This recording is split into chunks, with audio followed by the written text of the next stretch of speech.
Welcome to Real Estate Coaching Radio, starring award-winning real estate coaches and #1 international best-selling authors, Tim and Julie Harris. This is the #1 daily radio show for realtors looking for a no BS, authentic, real-time coaching experience. What's really working in today's market, how to generate more leads, make more money, and have more time for what you love in your life. And now your hosts, Tim and Julie Harris. 3, 2, 1, and we're back. And Julie Harris, it is October the 12th. Yes, indeed. Mid-October, and it is Tuesday. So I have a confession for you. What's that? I'm still recovering from last week. Oh, me too. What an event, right? We were in Miami. Some of you came to visit us. There were 300 people in the room. It was a C5 event, which is a Hispanic organization that's the best described as something that is extraordinary. And if you're in and around Miami or really anywhere in the world and you're a Hispanic real estate professional, whereas in Spanish is your prominent and preferred language, you got to be looking into C5 because it's like nothing I've ever experienced before. I totally could not agree with you more. And the energy and enthusiasm was, I've never been in a real estate event where you had to tell people to cut back on the energy and enthusiasm. Seriously, that is what it was like 100% of the time, all 3 days. Yeah, they would get up and dance for no particular reason. Of course, it was all in Spanish, right? So we don't know. Maybe there was a really good reason to get up and dance. Well, they were. I got about 50% of it. They Okay. were mostly celebrating success at different levels and people's accomplishments, and I thought that was fantastic. But man, did they like to celebrate? Yeah, at lunch, we put a video. You guys got to see this. It's just hilarious. At lunch, they have lunch. Then, of course, guess what they like to do? They like to party. So they're having a dance in the room, and there's music playing, and it was like celebratory. Let's just say it that way. But someone took a video of Julie and I just standing there, and we look like, I don't know, two people that are trying to stand upright like during a real ferocious tsunami or something. Because Exactly. we're just around this sort of storm of humanity, all dancing and just, to this music. Of course, we didn't understand. Well, you probably did. Some of it. But anyway. What a fantastic event. It was also largely educational. It was. That's what it was based on. It's called C5 because each C stands for something, and the first one is coaching. But you definitely want to check that out, especially, again, if you're Hispanic. And it was provided by the Montiel organization. For all of you who've met for the first time at that event, it was a real pleasure and honor to meet you, and thank you for inviting us. And we look forward to seeing you again in April, because guess what? We're seeing all of you in Miami again in April as well. So moving forward, we're going to be talking about something this week that is something that I think a lot of you, obviously all of you are going to be aware of this, but not a lot of you necessarily understand it. And it really is what social media should be and shouldn't be in your business.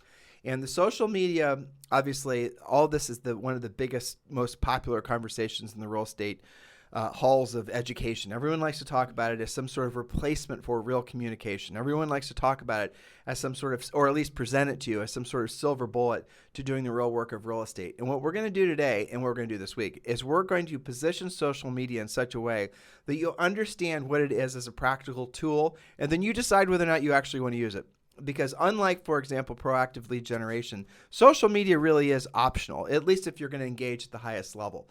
So social media is something that we obviously have been participating in a long time. We had I think a Facebook Generation 1 Facebook page. Julie and I signed up for Twitter like 3 days after they started issuing public accounts. timandjulieharris.com, our URL. I think we bought that in 1997 or 96 maybe, even when they first started selling public URLs. So we've been into internet marketing and lead generation, social networking, and all this stuff since its onset. But we never saw it for what a lot of people hoped it would be, which is, again, a replacement for the real work of real estate.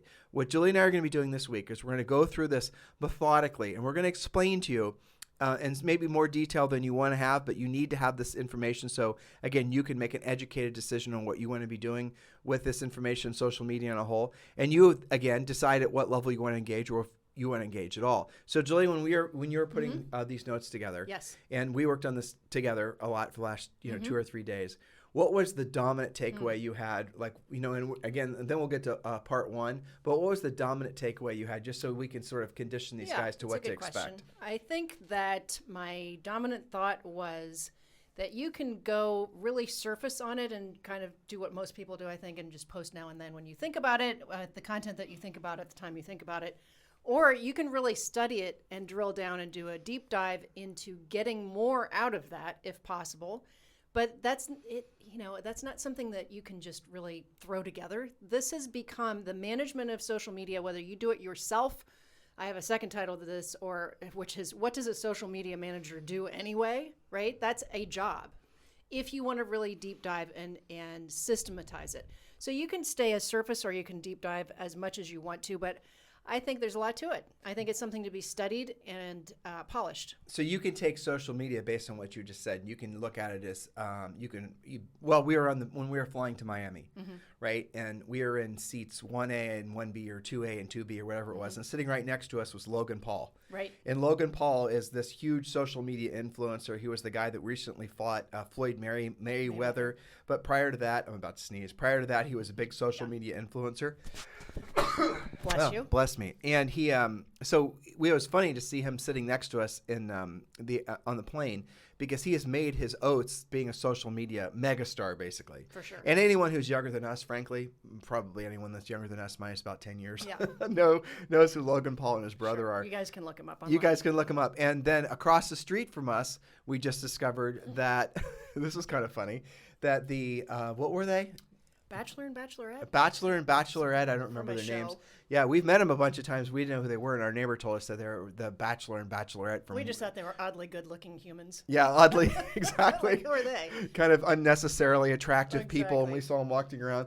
But when our neighbor told us who they were, we looked them up, and of course, they're really all over social media. And after their show, so here's what we're trying to say. There are, to Julie's point, there are extremes in which you can take this. You can go where you're just creating, and again, we're going to get into the weeds on this. You don't need to be intimidated by what we're saying, because we're going to give you a pathway forward. And the pathway is to A, not do anything with it. That is an option. Pathway B is do very, very little with it, where you just have like a Facebook business page and you have a basic profile on Instagram, and really all you're doing is building your profiles on all these social networking platforms so that you're searchable. And I think option C, there's probably something in between B and C, but option C is if you just decide to go all out and be some sort of social media superstar, which really is we know other people too that live here. Tons. Yeah. That basically make a lot of money from social media. YouTubers even and kids that are Jay YouTubers. House, Jeremy and his family, they live nearby. We see them practically every day. There's this other family, and trust me, guys, we live in a weird area of Puerto Rico. But there's this other family that ninja kids, right? I know. So he just really those are like her idols. Yeah, but it's so hilarious. There's this family. How many kids is it? 5? I think there's 5.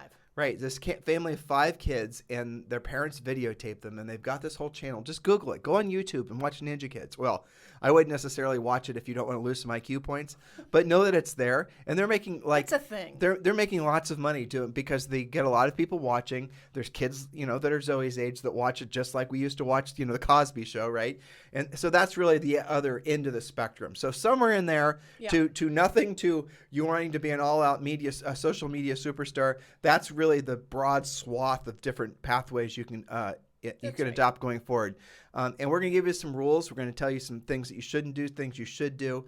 And so get ready to take some notes. This is going to be a very in-depth, deep dive into social media and really a practical, tactical approach, which I think all of you have come to expect from us. That's right. So this is largely to expose you to all of the different bits and pieces, what it is, how it works, and to kind of hit it middle of the road. We're not having a podcast about how to turn you into a YouTuber or anything like that. This is more for the use of your business purposes. So how to manage your social media. And, if you do choose to hire a social media manager, what would you even hold them accountable to? So what are the pieces and parts that have to work together for a successful media presence? We're going to split this out day by day with different themes. Today is part 1, communication. So point A, communication is key. This is what social media actually is. It's an additional way to communicate with your friends, your center of influence, your prospects, clients, and professional relationships. You should personally be efficient and professional at communicating effectively with all of these different types of people, all these different categories. Now, if you hire somebody else, you'll have to ensure that they can do this for you and do it in a way that's appropriate to who you are. So let's put that first point in context. Social media is in between mass media, sort of traditional media, and direct communication. So you got proactive direct communication. Let's call that picking up the phone, making calls, meeting people in real life, things like that. So it's real direct, hello, how do you do conversations. And then you have mass media, which is taking out ads. Social media is somewhere in between. Because what social media is doing is, if you do it effectively, it does provide similar advantages of both of mass media, because, again, you can have a mass exposure, and direct communication. It's not as effective as mass media, and it's nowhere near as effective as direct communication. Mm-hmm. So if you're listening to this topic and you're already feeling overwhelmed, as some of you will, just the very topic or the very thought of having, Tim and Julie tell you should pursue this, understand that if you have to choose to be really good at one thing, it's going to be the direct communication, because at the end of the day, that is and always will be the most effective way to get business and build any sort of sustainable real estate practice. Yes, and interestingly, while I was doing this research, I came across several articles. Some of them, Psychology Today, Discover Magazine, just various different resources. And they were all stating that there is a noticeable degradation in people's ability to speak in person. And they were, many of them, blaming lockdown and COVID and things like that. And that people are actually studying the change in communication style after COVID. And I also am working on, after this podcast week, I'm working on an article related to that. I'm sorry, a podcast related to that, which is all about post-COVID manners, because all of that has changed and people are studying that as well. Like, is it appropriate to ask if somebody has vaccine or not? And what's the appropriate handshake? And all these things that have changed, but one of them is communication. So I'll tell you what the appropriate communication is if you're in Miami. It's a hug. It's a hug. You're going to get a hug. There's And no a fist. party. You There will is be no fist partying. bump. Yeah. Oh, well, but Julie, also there's different articles that I've been scanning. You and I talked about this. Yeah. They're worried about kids wearing masks at school Yes. and not being able to form the ability to read micro expressions from people's faces because their faces are covered. And that's something all of us take for granted. You don't even know you're doing it, but your subconscious mind is picking up the unconscious facial expressions of the person you're communicating with. And that's the reason, ultimately, if you have a problem communicating with people on the phone, calling people, if maybe you have an accent or whatever, you're going to be 1,000 times more effective if you go and look at them face to face, because subconsciously you're reading their micro expressions and they're reading yours. Maybe you can't convey your energy, enthusiasm, and maybe in real life you're a very likable person, but over the phone for some reason it just doesn't come off. Well, if you go and talk to that same person, they know they'll love you because you have that skill set.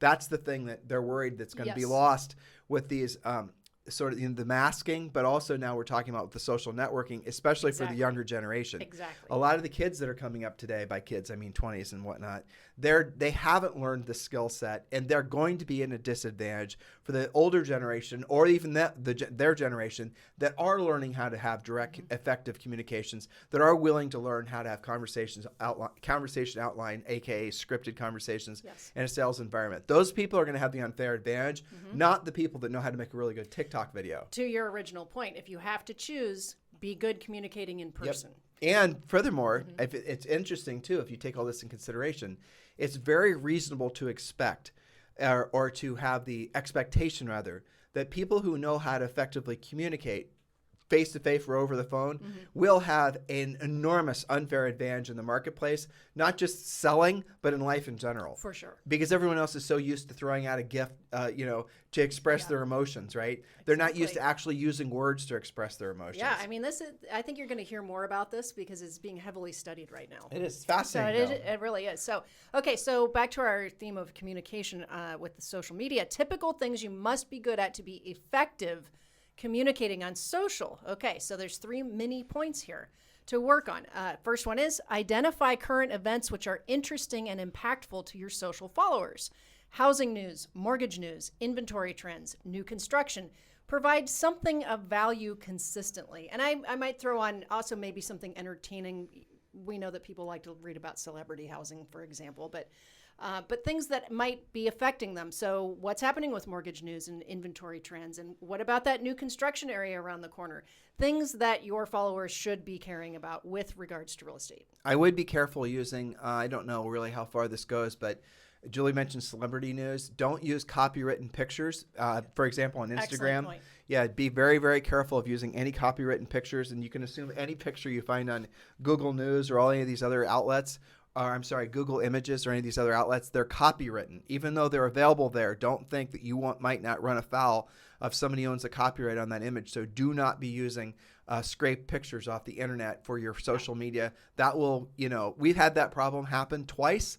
And maybe 3 times in the past, 15 years, where some contractor that was working for us used, without us knowing, a copywritten picture, and we had to end up paying some sort of settlement. Yeah, and it was all very innocuous. You never would have thought anything about it, but it was how he went about doing it that got. Yeah, some of the pictures you never would have. It's like, how the hell did that picture have a copyright? It's crazy, some of the things. But anyway, So just be careful. Just be very careful about that, because even though if you're posting on Instagram, for example, a picture of, or reposting a picture of, say, some celebrity, and that picture was originally scraped from, some sort of photographer's copywritten website with their images, and you repost it, you're actually going to be liable for the use of that image for your social media. Exactly. Okay, so next, understand all of your different tools and use them. Video, pictures, GIFs, testimonials, etc. So not just static, word posts, but understand all of your different tools. Next is, and I think this is really important, have an actual content strategy. Sporadic updating on random topics is not really a plan. So you've got to ask yourself, what are you trying to accomplish? Some things that I jotted down, I'm sure you're going to have some thoughts on this too. What should your content strategy be? Well, lead generation would be the obvious one, but community engagement, expanding your center of influence, engaging online to engage in real life. IRL. As the kids say. As the IRL. kids say, yes. Yes, but what should their content strategy be? Let's say somebody wants to dabble in this. Then maybe they don't want to be, a YouTube star, but they want to enhance what they're doing online. Would you add anything to that as far as their content strategy? What are they actually trying to accomplish? Well, you're keeping this very professional, which I appreciate. The one thing I would personally add, because there are people that we follow on Instagram, and we follow them mostly because of their profession, what they do for a living, because we're interested in have to say.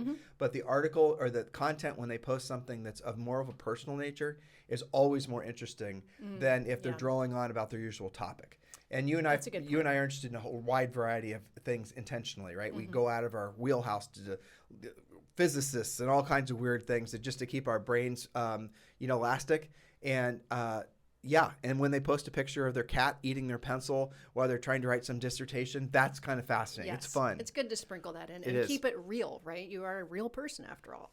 Okay, so you can tell that when we screw something up on the podcast that proves that it was live, like the dog barks or something. Or my sneezing. Or when we're on Facebook Live and, we have whatever little glitch. People do like to see that you're dealing with real world things just like they do. Well, if you want to drill down on what you just said, when on Instagram, the things that people consume the most of our content are just little videos that we created that are only like 15 or 20 seconds long of you and I going on a walk and like a hermit crab rescue we mission. saved a hermit crab. We were out driving around a couple nights ago, and it was a beautiful evening. It wasn't too hot, and we drove our golf cart around, and Julie sees this huge, what looked like an enormous rock in the road, and it wasn't. It was a hermit crab the size of her hand. This thing was huge. It was the biggest one we've ever seen before. And I'm not saying Julie has big hands, but you know what I'm saying. So it was like a tennis ball sized hermit crab. It was. And so we go and rescue this guy, and we did a little video of us rescuing this guy and putting, it could be a gal, I suppose. What do we know? I didn't sex the thing. I don't know how to do All right, that. come here, Mr. Hermit Crab. We're going to check under the claw. Yeah, exactly. But so that was a video that people really liked. Yeah. So for example, to keep it real and sprinkle in some personal things there. All right, so that was all point A. Point B, this was interesting. How do you get yourself unfollowed? What screws this all up? Okay. This was according to Sprout Social, who studied this and put some percentages on it. And this is of people surveyed. 51% said that they will unfollow you due to irrelevant content. So if they signed up to follow you because maybe they want to see what's going on in the real estate world and you don't post about that, or they somehow think you're irrelevant, you'll get unfollowed. 35% said too many promotional posts. To your point, don't make it all about real estate all the time. Have some hermit crab rescues if you must, for example. Okay, so this is something we've talked about a lot. 34% said too political. I actually had another category, too political or social commentary posts. People really don't want to read about that stuff, guys, and it really doesn't have a place in your business. This pertains to actually real estate professionals. Now, if you happen to follow, if you're a political, this isn't for any of you most likely, but if you happen to be somebody who's, Ben Shapiro, for example, and you're posting political stuff, and that's his wheelhouse, though. And you don't post political stuff, and he's posting too many pictures of hermit crabs, he'll get unfollowed. But you guys, just remember, one of the things that Julie and I are big advocates of is being a Republic rat, right? You're both, you're neither. But the point is, you avoid talking about politics. And the last little category of reasons that people will unfollow you, Julie? 29% said, quote, they ignored my posts, likes, or comments. This is something that you can fix today. Don't just blow off when somebody says, gosh, that was a great article. Thank you for posting that. I didn't know that. Don't say nothing. The people don't like that after a while. Well, and that's the hard part. That's where you get into the weeds. So if you post something on, for example, Instagram, and it's something that somebody took the time to write a nice comment about or repost and all the rest of it, and if you don't overtly show appreciation for what they did because it does benefit you, then sometimes that can actually offend them and to the point where they're going to unfollow you. This, again, is getting into the weeds, and you're having to decide what end of the spectrum of social media engagement you're going to have. Some of you, like I said, you're just going to go the I'm not interested in it, I'll pass on it route. Some of you are going to go, I'm going to try to become the greatest Instagram superstar. Somewhere in the middle probably is where most of you will land. And just do remember that if you're going to be successful at this, you're going to have to be very careful that you not run off the people that you've fought so hard to get to follow you. And this is really hilarious. Especially, we keep talking about Instagram because it's probably the most popular social media platform right now. Right now, could be changed tomorrow. Mm-hmm. But if you look at Instagram, you can go out and buy followers. And a lot of people, agents in particular, that will brag about how many followers they have, and they'll actually use that as a listing tool.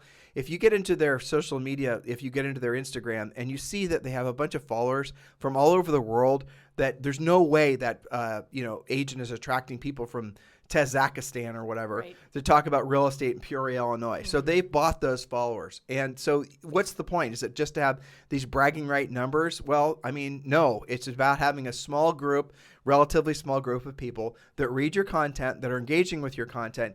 And, imagine if you're at, for example, a Starbucks, right, or a party.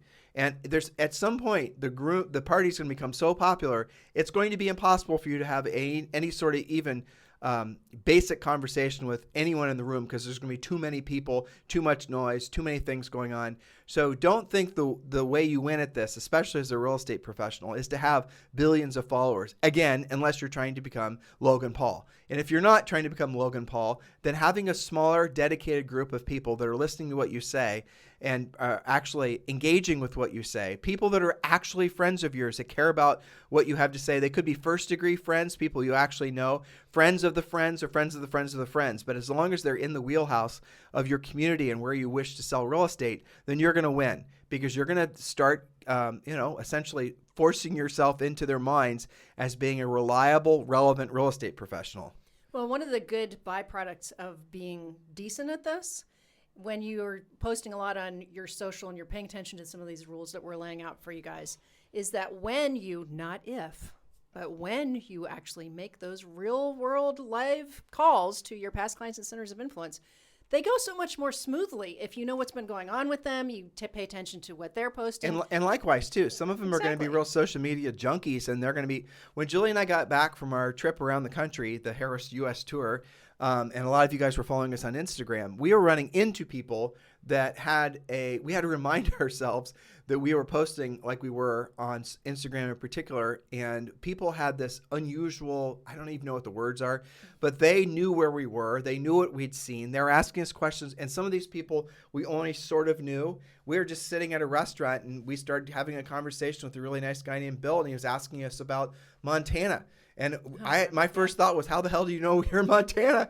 And then I was, oh, yeah. So he must be somebody who was following us on Instagram. And I only kind of knew him. I had to have him remind me his name, but I knew him. I knew his wife, right? And so she watches some of Zoe's stuff, and I comment on her stuff. So that was like friend in the second degree. Right, that's the point. And so if you're really drilled down and you're in a community of, well, most of you are going to find a lot of success if you focus on a relatively large geographic area, and you are you're relevant in the community because you're listing and selling homes, and then they're discovering you on their social media feeds and they're starting to follow you and see you're a good contributor of content, then you're going to actually have a foot in the door, at least a mental foot, or a foot in their mental door, if you guys understand.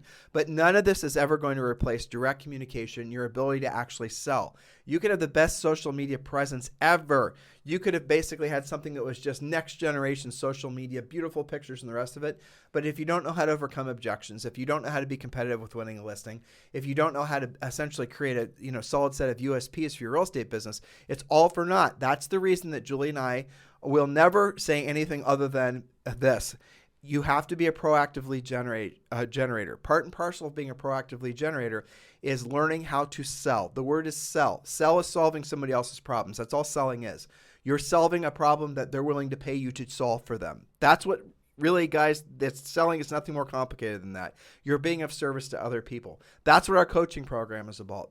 That's what our book is about. That's what all of our, these podcasts are about, helping you guys to learn how to sell. Once you learn how to sell, and once you're confident with how to say and how to say it, if you choose then to enhance your offline activities with online activities, aka social, that's going to make your effectiveness better, but it's not going to make it so that one day you can stop doing the offline direct communication, direct proactive prospecting, lead generation methods that we coach. Well, so what you're saying is it's not instead of, it's not a standalone. It's in addition to make everything else that you're doing in the real world better. Right, but it's a voluntary in addition to it, because if you get really not good, required, really. It's not required, but if you get really good and effective at the offline communication, the proactive lead generation, the things we teach primarily in our coaching program. Obviously, we teach a lot about social as well. But if you get really good at that, then this stuff becomes ancillary. Yes, becomes less relevant to you. Yes. Okay, so is this a good place to wrap, or should we do one more point? No, this is a good place to wrap, because now we're going to get even more into the weeds. So, guys, here's what your homework from today's podcast is going to be.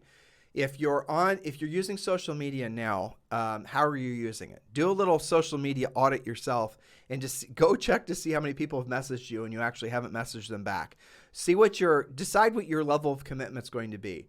And I'll give you, essentially, from today's podcast, here are your two options. Well, there are three options, but I really want you to focus on one of two. Either do nothing. Frankly, that is an option. You don't have to do, I think of Chuck Williamson. He's sold 182 houses. Maybe he'll sell like 225, maybe 230 or 40 this year. And I had to teach him how to use Facebook. He didn't even know how to log in. He just doesn't have any need for social media. He gets all of his business from direct proactive lead generation. And pretty much every major, very successful long-term realtor in the United States, that's where they get primarily their business. After a while, and when they become when they have built the reputation of being the person to go to when it comes to solving your problem, aka selling your house, then people will start calling you opposed to you calling them. But you never can stop actually doing the direct proactive lead generation. But let's just start there. You could do nothing. That's option A. Option B is you can just build basic profiles. And all a profile is opening up a Facebook business account, putting your basic information on there so that it gets indexed inside Google. You might want to do the same thing for Twitter, LinkedIn.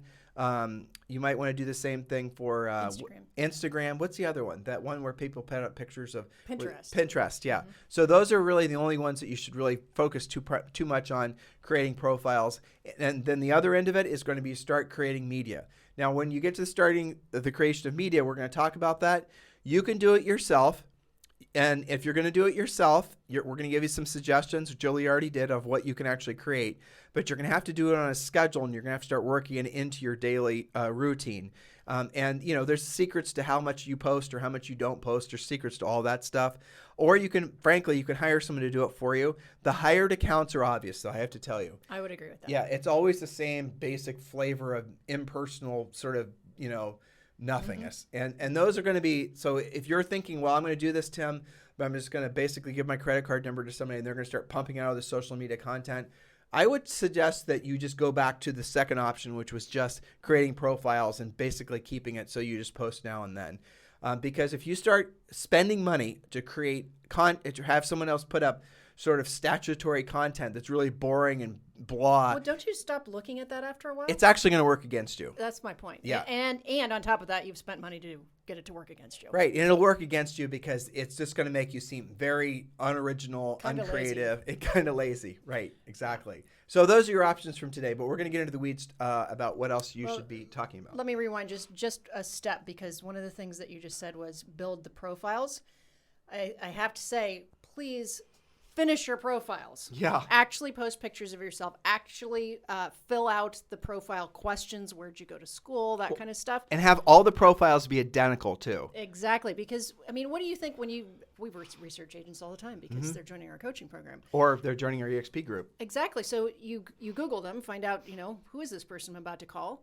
And you get one of those shadow profiles. And there's like one sentence. And then you look at the last time they posted it was like 2019. Doesn't that kind of make you think, well, I don't know how active this person really is. Like, you're not really giving me anything. You might as well not have had a profile at all. So let me tell you about that, because I've thought about that too. Mm-hmm. There are a lot of major influential, I don't know, we can call them influencers, we can call them leaders, we can call them whatever they are, that have social profiles, but post like 3 times a year. Yeah. And I can think of people that I follow, that you follow, that just for, famous authors and things like that, they hardly ever post because they don't want to participate in it. Yeah, well, that makes sense.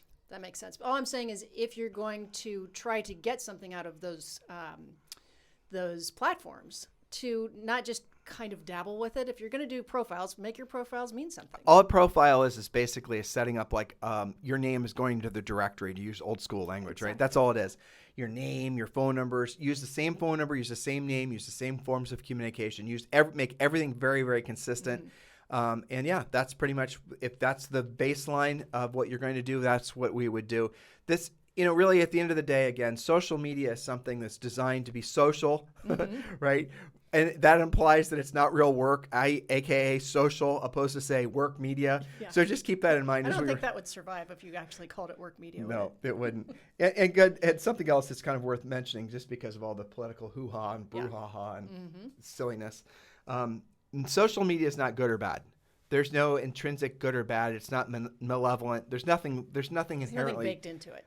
It's how you use it, and it's what you choose to consume from it. And they talk about all these sort of, mystical algorithms that are somehow reading your mind and brainwashing you into believing all this insidious horriblenesses about blah, blah, blah, blah. None of it's true. If you get something on any of your social media feeds that you don't like, unfollow the person who posted it, and or just tell the algorithm by saying no more of content like this. And it doesn't take but maybe 2 or 3 notifications or interacting with it for it to stop actually sending you posts like that. So if you're getting a bunch of garbage, it's probably because you're looking for a bunch of garbage and reading a bunch of garbage. So don't be manipulated into thinking that social media is intrinsically bad. It's not. It is essentially a very effective communication tool. Well, it's no different than, how many cable channels do people have now? 800? Yeah. And you're flipping through and you see something you don't want to see. You don't go back to that channel, right? You skip it, you delete it, you decide not to follow that. It's just a different type of media. It was pretty funny, I have to say, though. And now I hope we're not saying political, because we're breaking one of our own rules if we are. But it was pretty funny, Julie, on that 60 Minutes thing with the 60 Minutes whistleblower about Facebook, how she was saying how they create subject lines and titles that are intentionally designed for you to click, and the algorithms give preference when it sees a bunch of people clicking on titles that are particularly salacious. It's going to give people more of that, and it's going to incentivize the system and people, more content creators, to create more blah, blah, blah, blah. And it's like, isn't that exactly what cable news has been doing forever? Well, how about even before that? How about newspapers? Exactly. I mean, it's just another form of media. That's it. Yeah, but it's so hilarious to see people like, oh my gosh. Conspiracy theories. They're newspaper. Guys, trust me, none of this stuff is new. This is essentially a battle between old media and new media. Don't participate in it. Just see it for what it is. Use it for however you want to use it. For many of you, it's going to be an enhancement to what you're doing, or what you should be doing, which is proactive lead generation. It's certainly not going to be a replacement. By the way, we do have available, I think, 17 or 18 free coaching calls spots available this week. If you want one with one of our new member coaches, just coach the word Harris, Harr. Well, it's the name. Text the name Harris to 47372. Text the name Harris to 47372, and you will not only get an opportunity to speak with one of our new member coaches, but you're also going to be available, or you're also going to get a download of our real estate treasure map, which is our fill-in-the-blank business plan, which is definitely something all of you guys should be completing in fourth quarter of this year in preparation for next year. In the meantime, we want to thank you for continuing to make this the number one listened to daily podcast for real estate agents in the world. Oh, by the way, we are now number one in education in Barbados. Hey, cool. A neighboring island. It's funny when you look in the stats, you could see where you rank, because we're in the education section, which is incredibly competitive. But to see where we are numerically in the education, like sometimes in the United States, we're like number 33, of all podcasts in education. And sometimes we're like 247. But in some of these countries where Maybe there's they're probably saturated with it. where there's probably like 14 people that listen to podcasts, we're like always number one. So we're number one in all corners of the world when it comes to education. Shout out to Barbados. Yeah, shout out to Barbados. That's right. We certainly appreciate it. You guys have a fantastic day, and we'll talk with you on the show tomorrow.